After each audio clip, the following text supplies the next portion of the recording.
On a chilly autumn evening, Ethan Ward stepped out of his office long after the city had gone quiet, tired bones dragging him toward the empty bus stop at the edge of the street. It was nearly midnight, and the last buses had already passed, but he still hoped to catch one final ride home. As he stood under the flickering streetlight, a cold wind rustled the dead leaves around his feet, and an unsettling silence settled over the road. Then, without warning, an old gray bus emerged from the darkness, rolling to a smooth stop in front of him. It looked out of place, faded paint, fog windows, and a number plate covered with dirt, but the doors opened with a metallic hiss, inviting him inside. Grateful, Ethan stepped in, but as soon as his foot hit the bus floor, a chill crawled up his spine. The interior lights glowed faintly, the seats were worn out, and the entire bus smelled like damp concrete and rusted metal. He looked up at the driver, a pale old man with hollow eyes and an expression so blank it almost didn't look human. The driver didn't say a word, he only nodded slowly, as if he had been waiting specifically for Ethan. Feeling uneasy, but too tired to walk home, Ethan took a seat near the middle of the bus. Strangely, no other passengers were there. The doors shut with a heavy thud, and the bus rolled forward into the dark road. For several minutes, nothing unusual happened, but after a while, Ethan realized something strange. The city outside seemed wrong. Buildings were darker, windows boarded up, street signs missing, and the sky had taken on a faint, unnatural purple tint.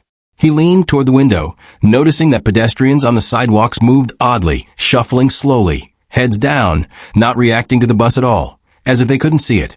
A cold sweat broke out on Ethan's forehead. He reached for his phone, but found there was no signal, not even a single bar.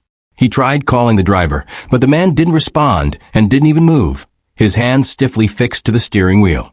The bus kept speeding further into unfamiliar territory until eventually it turned down a narrow road Ethan had never seen in his entire life.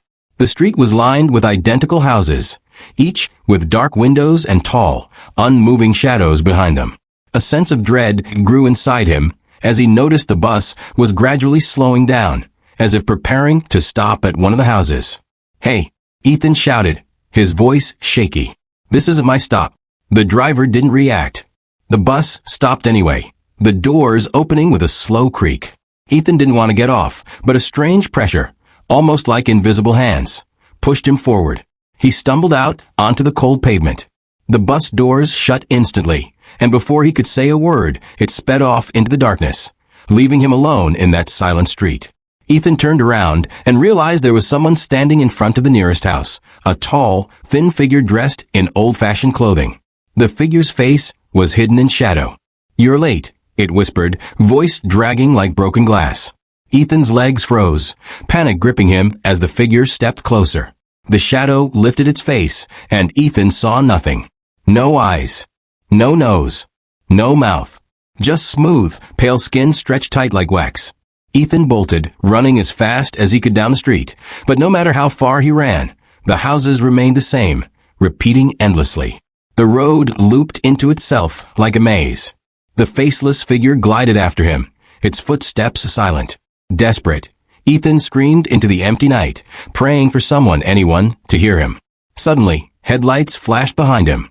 The bus, the same bus, was coming back, cruising silently toward him. Without thinking, he ran to it and jumped inside as the doors opened once again. But this time, the seats were filled, with passengers who looked half dead, skin pale, eyes sunken, staring at him with cold, lifeless expressions. They didn't blink. They didn't breathe. They only watched him. The bus began moving again, the faceless figure now visible through the window, watching as it slowly shrank into the distance. Ethan turned to the passengers, and one of them, an elderly woman in a torn dress, leaned toward him. Her lips trembled as she whispered, "We tried to escape too." Ethan's heart pounded. Where's this bus going?" he asked. Her hollow eyes lifted toward the ceiling. "Back to the place where all who board it eventually vanish." Ethan's stomach dropped. "How do I get out?" he whispered. The woman didn't answer. Instead, she slowly raised her hand and pointed at the far end of the bus.